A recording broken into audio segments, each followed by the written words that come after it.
Сәлем достар, бізде осы айдың соңына дейін 1000 подписчик жинау деген мақсат болып тұр. Сол себепті бізге тіркеліп лайк баса кетіңдер.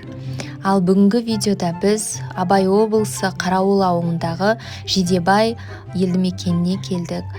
Бұл жер Абайдың рухы сақталған мекен. Абай облысындағы ЖИДЕБАЙ қазақтың ұлы ойшылы, ұлы ақыны Абай Құнанбайұлының өмірімен тығыз байланысты тарихи мекен. Дәл осы жерде Абайдың қарапайым ауыл тіршілігімен қатар терең ойға шомып шығармашылықпен айналысқан кезеңдері өткен. Бүгінде ЖИДЕБАЙ ұлы ақынның рухани мұрасын танытқан қасиетті орындардың бірі.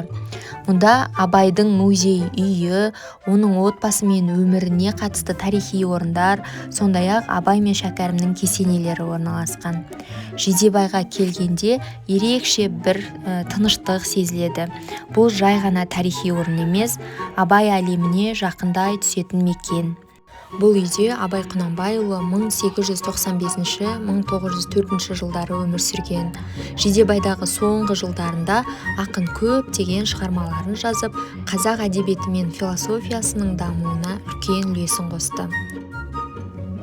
Бұл менің ЖИДЕБАЙға 4-ші рет келуім, ал балаларды біз Абай атамыздың туған жеріне және мекеніне 1-ші рет әкеліп таныстырып жатырмыз. Әсіресе Әлтайырға қатты қызықты болды, өйткені Әлтайыр 4-ші сыныпта оқиды биыл бұйыртса. Әлтайыр Абай атамыздың шығармашылығымен, өлеңдерімен өте жақсы таныс болғандықтан қызығып, көптеген заттарға ерекше мән беріп, сұрап, қатты қызықты, оған әсерлі болды деп ойлаймын, өте қатты. Ал үйдің ішінде, музейдің ішінде Абайдың өзіне тиесілі болған жиһаздары, кітаптары, тұрмыстық бұйымдар, музыкалық аспаптар және де басқа да тарихи жәдігерлер сақталған.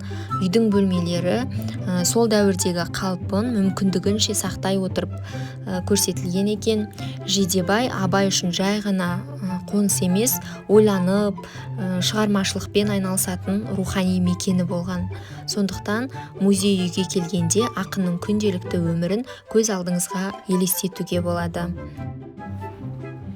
Және де ЖИДЕБАЙдағы осы Абайдың музей үйінің маңында ақынның мемориалдық кешені орналасқан.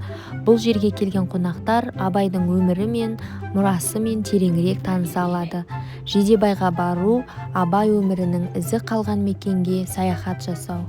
Барлықтарыңызды осы ЖИДЕБАЙға Абаймен тереңірек танысуға шақырамыз.